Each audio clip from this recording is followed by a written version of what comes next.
Welcome to Ghost of a Podcast. I'm your host, Jessica Lanyadoo. I'm an astrologer, psychic medium, and animal communicator, and I'm going to give you your weekly horoscope and no bullshit mystical advice for living your very best life.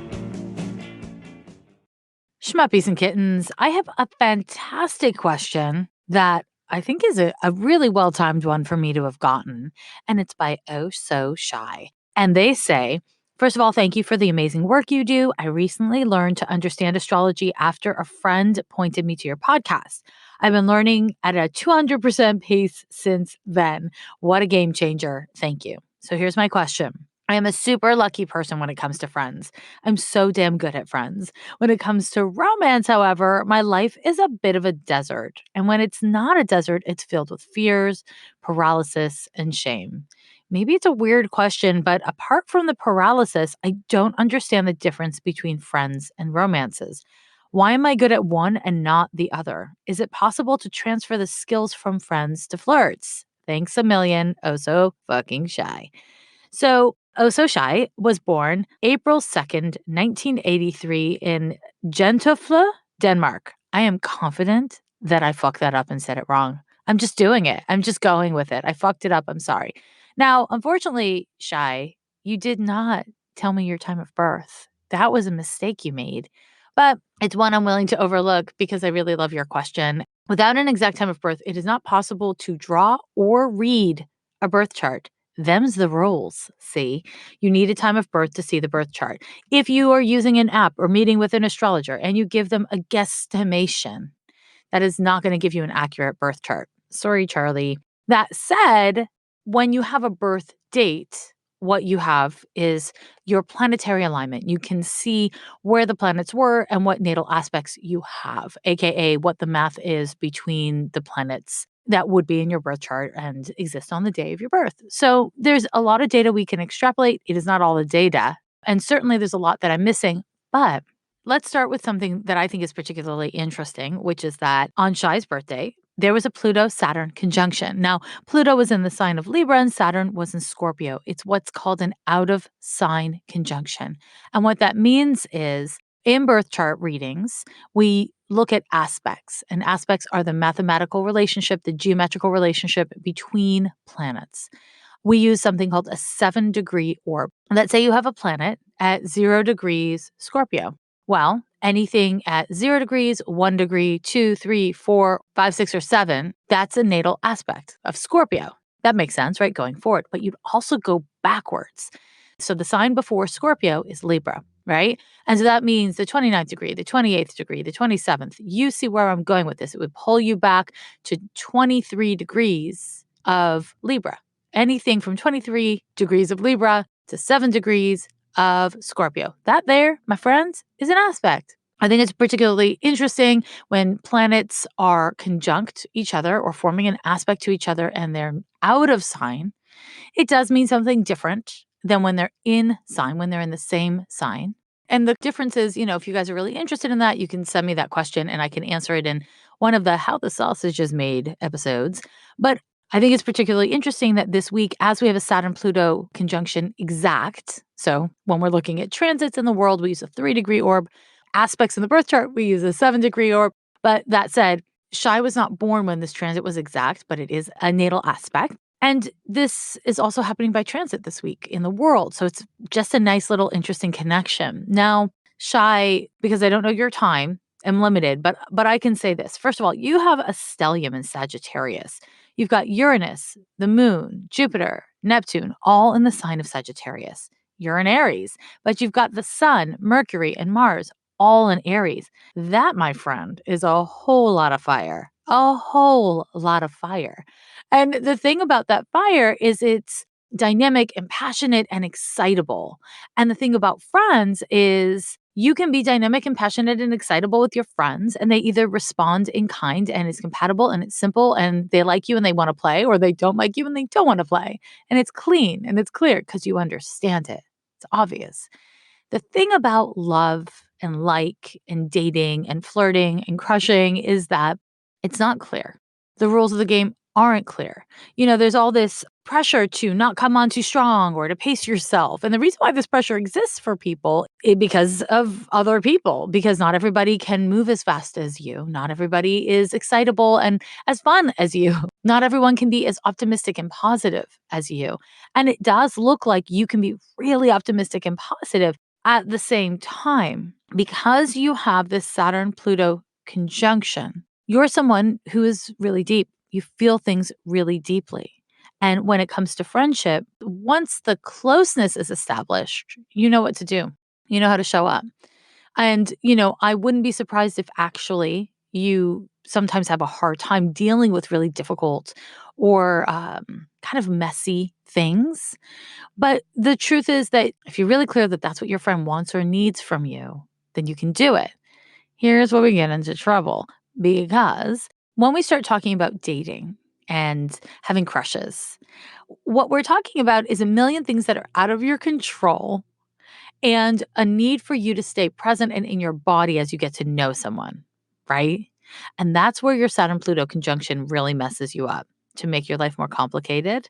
You have Mars in your birth chart opposite Pluto and Saturn. Now, the house placement for all this stuff is super important. I'm obsessed with houses, especially for outer planets. So that's an important detail. But honestly, Saturn Pluto opposite Mars is going to be intense in any house.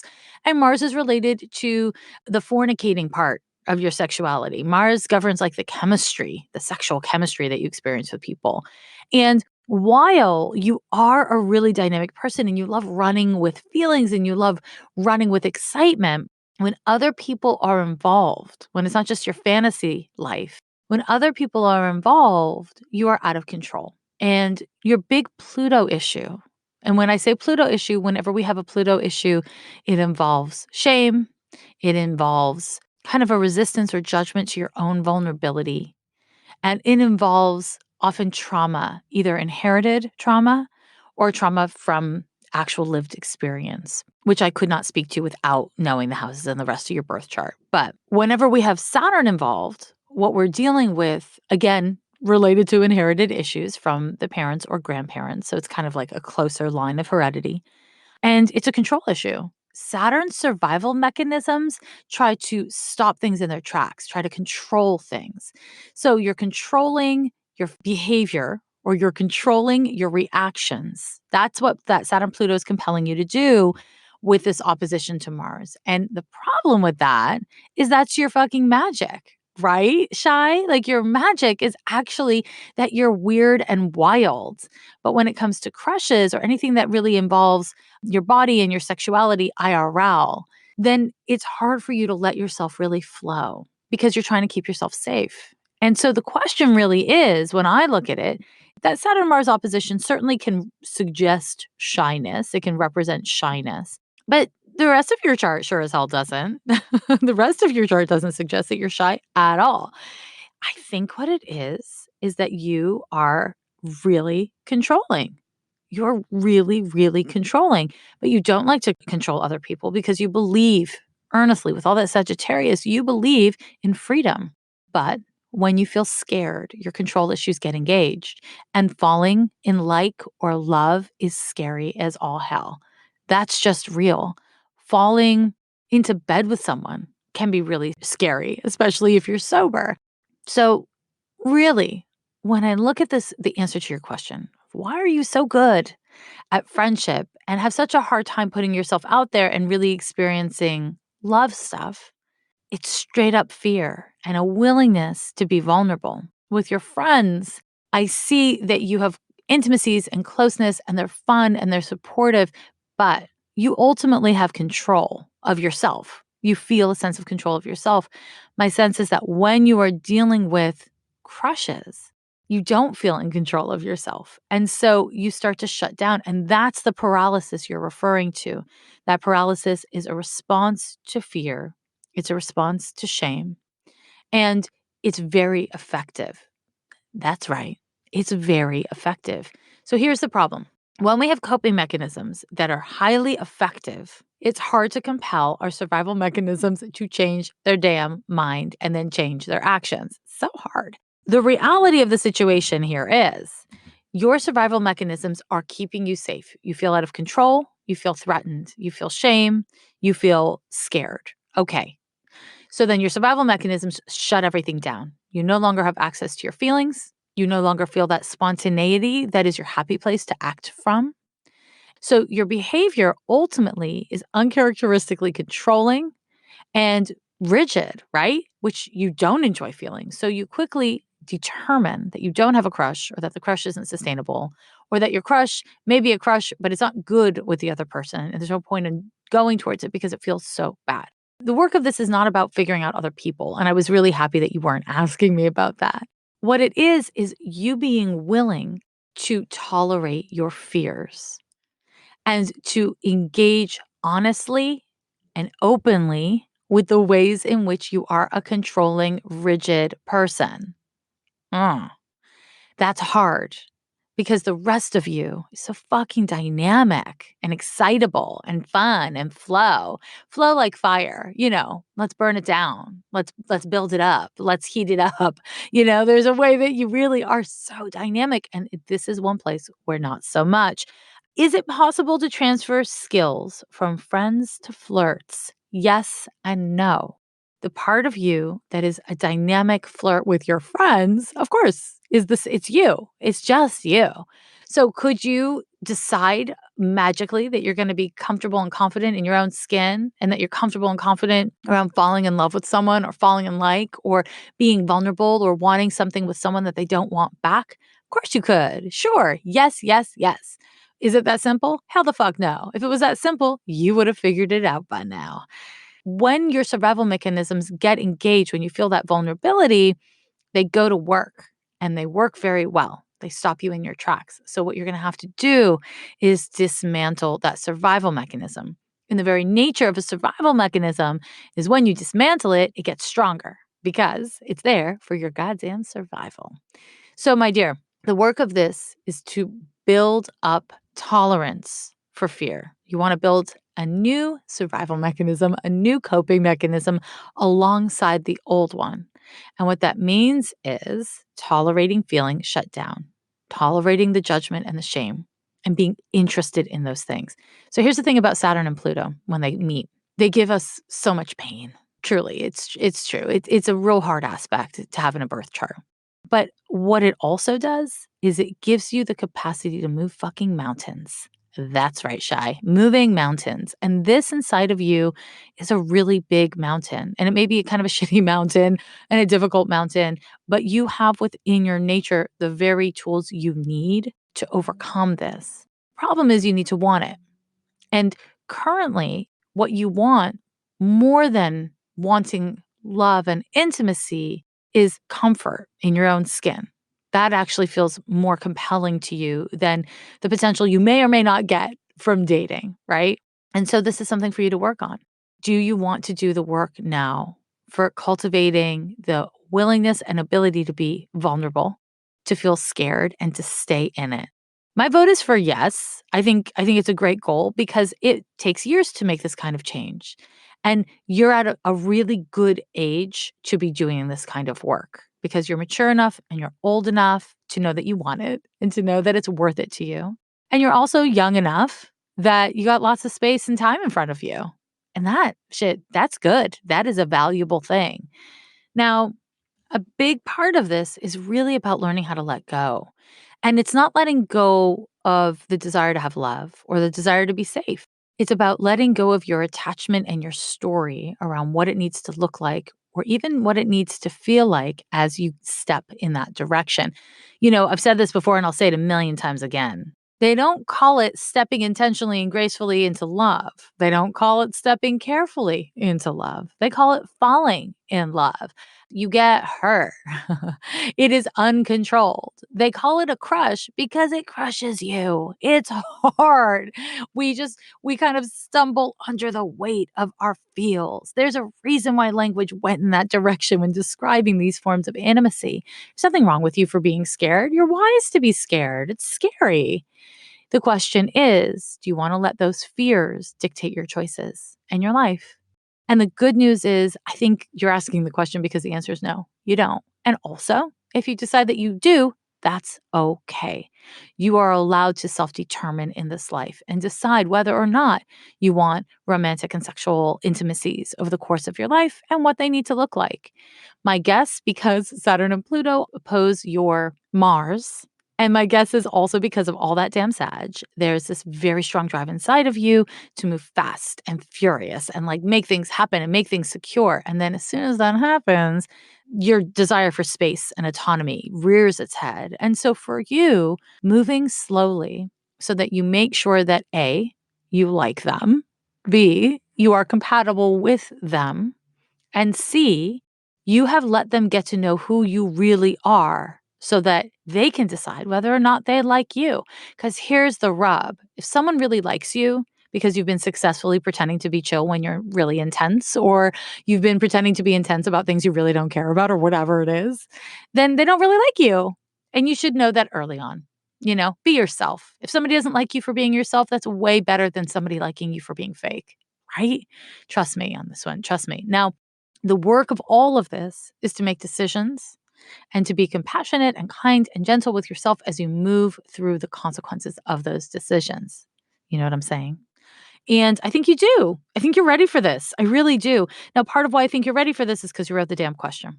Part of why I think you're ready for this is because Uranus has been opposing your natal Saturn, which has been just shaking up the rigidity inside of you that has kind of kept you protected, kept you safe in a way that ultimately has kept you limited and stuck, right?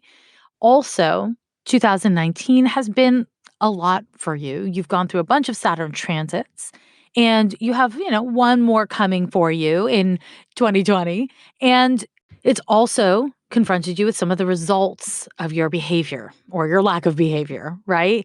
And this is just, it's just life. Saturn transits, part of the reason why they're so hard on us is because they kind of force us to sit alone with ourselves. And that's what you're doing. And it may be kind of difficult, but it's compelling you to do the work that needs to be done, which is beautiful and it's exciting and it's scary and it's worth it.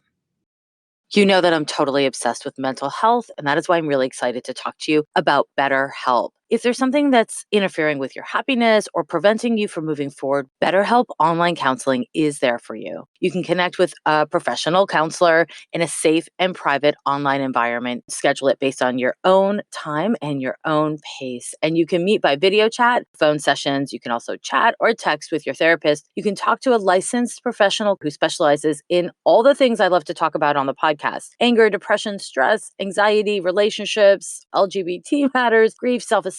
Everything you share is confidential. And if you're not happy with your therapist for any reason, you can always get a new one for no extra charge. It's really affordable. Ghost of a Podcast listeners get 10% off of your first month with discount code GHOST. Get started today by going to betterhelp.com/ghost. That's betterhelp.com/ghost. Simply fill out the questionnaire to help them assess your needs and get you matched with a counselor you'll love. You probably already know by now that I record Ghost of a Podcast on Anchor, and I do that because it's the easiest way to make a podcast. It's free, and there are creation tools that allow you to record and edit your podcast right from your phone or your computer. Anchor distributes your podcast for you, which is super convenient. It can be heard pretty much everywhere, from Spotify to Apple Podcasts and across all the platforms. And you can make money from your podcast with no minimum listenership. It's everything you need to make a podcast in one easy place. Download the free Anchor app or go to anchor.fm to get started today. Sweet, beloved friends, it's time for us to talk about the astrology of dun dun dun January 12th through the 18th, 2020. You know why I made that sound, partially because I like a little drama, and largely because it's that Saturn-Pluto conjunction we've been talking about. I think I have loaded you up with lots of data about it, but there's still stuff to talk about. As I've mentioned before, I have dropped an episode that is a glance at 2020 year ahead, and that touches on the Saturn Pluto. Also, I have a bonus episode of Ghost of a Podcast on Patreon for Patreon puppies only. And in that particular episode, I do focus on not only the more personal implications of this transit, but also I give you tarot tricks and tips. Tips and tricks. Why not? So, you can head over there if you're in the market for some of that. So, on the 12th, we have the Saturn conjunction to Pluto in Capricorn. We also have Mercury conjunct Saturn and Pluto. Did you know that part? Did you know it? The sun's real close, not there yet. It will be exact on the 13th. The sun will be exactly conjunct Pluto and Saturn on the 13th. It's still a conjunction on the 12th. It's just not exact in the same way that those other planets are exactly on top of each other. So the 12th and the 13th are no joke. What you want to know is that your survival mechanisms are likely to be engaged at this time. And whenever we have our survival mechanisms engaged, we are more likely to act in ways that reflect our past experiences or our old coping tools that we've already done so much work to get out of, instead of the person that we are and the person that we hope to be or we intend to be. And so the way to make the most of this time is to breathe. Yeah, I know. I said it before. Breathing is so valuable. It really is. Remembering that you are here in this moment and whatever is happening, and you can't figure out what it's going to mean or what's going to come next. But what you can do is breathe, get into your body, and be a good friend to your body, to your brain, to your heart, to your soul. That doesn't mean be perfect. It doesn't mean be okay if you're not feeling okay or if you're in some sort of difficult situation. But it does mean making choices, no matter how small they are, to take care of yourself, to get present so that you are more free and able to access your resources. Those resources may be clarity of thought. It may be skills or tools that you need. It may be people who are available to support you. I don't know. It could be any number of things. But when Pluto is involved in a conjunction to Mercury or to the sun, it makes us really compulsive. It makes us really inclined to be obsessive about our most powerful ideas and our most powerful reactions instead of our most wise ones. Our strongest feelings are not likely to be the most reliable at this time. What you say, what you do, what you don't say, and what you don't do will have long-term consequences. And it's important that you act in integrity. And if you can't, it's important that you take yourself out of the situation. Nothing that you say today out of some sort of fit of passion or defensiveness wouldn't be better improved by saying it in a couple days if you can hold off. And you're allowed to have boundaries. Maybe that's in fact what your lesson is how to conserve your energy. Conservation, that's Capricorn. How to conserve your energy, how to conserve your safety, your resources by acting in tandem with where you're at this time and what you're capable of at this moment. Another thing that I can tell you about these transits is because Saturn is involved, you are likely to see scarcity. You are likely to feel scarcity. You're likely to feel stuck or find yourself pushed in a corner by something or someone that wants something from you that you don't want to give or that you can't give. That's a lot, That's a lot. If this is hitting your chart directly, so if you have something in your birth chart at 21, 22, 23 degrees of either Capricorn, Cancer, Libra, or Aries, you're really going to feel it.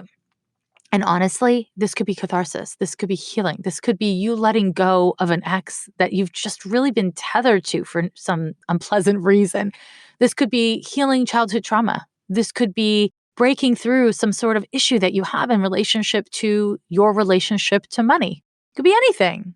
It could also be something negative. It could also be something scary, but it can also be healing. Because here's the thing, Saturn and Pluto, they're so intense, they're so demanding, they bring up such powerful feelings, but they also give us the tools we need to heal. You don't have to be perfect. You don't need to know what comes next. What I want to encourage you to do is to embody your humanity in the most sustainable and kind and considerate way that you know how. And what that means is not just taking care of you as an individual and not sacrificing you as an individual. It's hard. This is hard, but it's supposed to be hard. And thank God we have Saturn and Pluto kicking our asses, right? Because if we didn't have Saturn and Pluto kicking our asses, then we would stay stuck and we would not heal from trauma. And we need to. If world events are scaring you, If world events have dragged you down, I want to say to you, my dear loves, find your agency. Find a thing that you can do because you can't fix it, but you can find a thing that you can do, a thing that you can do to increase your sense of stability, your sense of safety, to be a part of the solution. And don't be a hero. You don't need to be a hero. You can just do your part. I find this very difficult. This Capricorn energy, it makes us want to be perfect, right? Capricorn really gets compelled around perfection. It's like either I'm all the things or I'm nothing. That's very Plutonian and Saturnian in different ways. So you don't have to be everything. You're not nothing. You are here. You're valuable.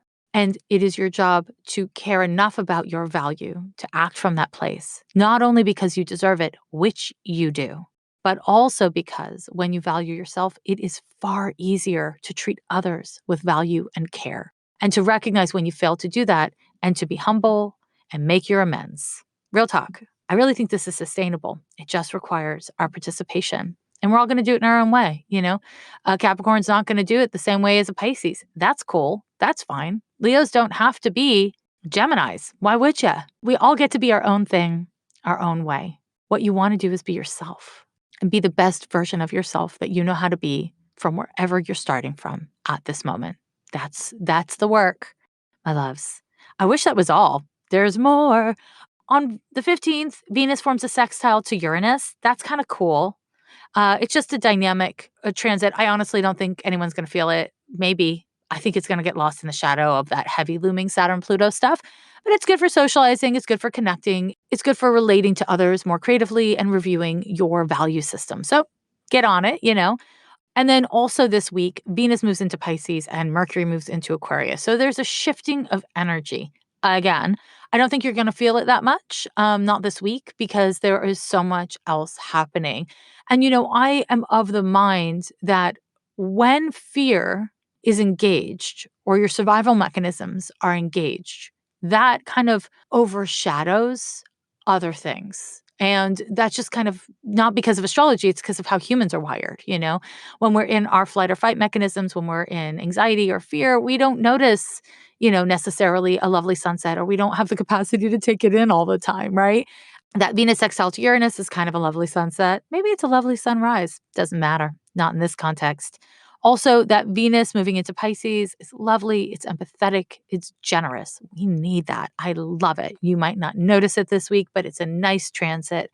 Mercury in Aquarius is really great for making connections, figuring things out, being inventive, and seeing things from outside the box. I don't know. I kind of hate that expression, but I'm going to say it anyways, outside the box. So we need all these things. That's great. And, you know, you might be able to tap into it a little bit more next week because these transits will last for a little minute. So there's that. Now, the final transit I want to tell you about is on the 18th of January, 2020, and it is a Mercury square to Uranus. Mercury square to Uranus can make us a little accident prone. Mercury square to Uranus or Mars square to Uranus will do it. But the thing about Mercury is it governs your bicycle and walking. You know, it can kind of coincide with being so distracted that you don't pay attention to what you're doing. So if you're a cyclist, wear your helmet, pay attention, okay? Mercury square to Uranus is kind of an irritable transit. It can be upsetting. It can make you just super distracted all over the place. It can also find you figuring things out because you're willing to look at them from a new vantage point, a more creative vantage point. Because this is happening alongside all this other shit, it may be that whatever you weren't saying because you were trying to take my advice, it just comes out around the 17th, 18th, 19th, maybe even the 16th. You just blurt it out. Mercury square to Uranus may find you gossiping and it'll come back at you, or somebody will say something that they weren't supposed to say. Maybe it's you. This can be upsetting for your friendships. You know, you might send someone a text that was not meant for them. This is a time where you just want to pay attention to what you're doing. And the good side of this transit is it can change your mind. Be open to changing your mind. Seek different answers, talk to different people, read different news sources, whatever it is, be open-minded. That is the positive potential of this transit. The negative potential of this transit is that you will be so closed-minded because you believe that your way is the right way. Therefore, you don't have to think of it from another angle. And that is not actually going to serve you at this time, especially on the heels of all this Saturn Pluto shit. strive to be open-minded. And I'm not saying to be without boundaries. I'm not saying to be without discernment. Open-minded means you're able and willing to receive different ideas and to evaluate them, to explore them, and then come to your own determination, which if you don't have to come to a determination before the 20th, I wouldn't. But you could. Nobody knows. Play it out. That's the fun thing about Uranus. It is the unpredictable planet. That's its damn move. My loves, Fast and Furious, that is your horoscope for the Saturn-Pluto conjunction week. I hope you are taking care of yourself and others. And as always, I want to ask if you like this podcast that you star it and subscribe to it and, review it on whatever platform. But really, the most important thing in my heart and life right now is my book. So excited about this. I cannot tell you how meaningful and powerful and beautiful and just, I don't know, emo it is for me to see how many of you are sharing images of yourself with the book, with your cats, highlighting parts that you like.